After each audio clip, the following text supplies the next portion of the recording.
What's up guys, this is Joshua Rowanto and this is week 9 of my ACL journey.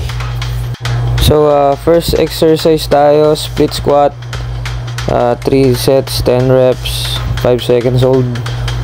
Yan, each leg yan guys. Then next exercise natin, single leg deadlift, 3 sets, 10 reps.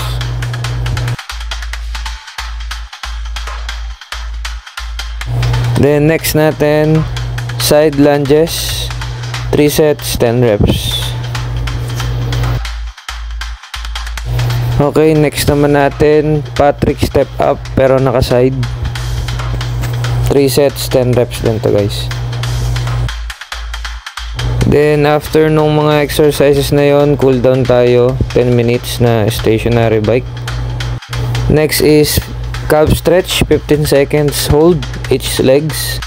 Tapos sundan ng hamstring stretch na may kasamang leg raise, 10 reps each leg. Then yung pinaka last favorite ko sa lahat, hamstring stretch pero sideways naman yung yung movements. So hanggang dun lang muna tayo guys. Comment kayo sa mga gusto nyo pang malaman about sa rehab ko. That's all for today. Watch me until you see me play.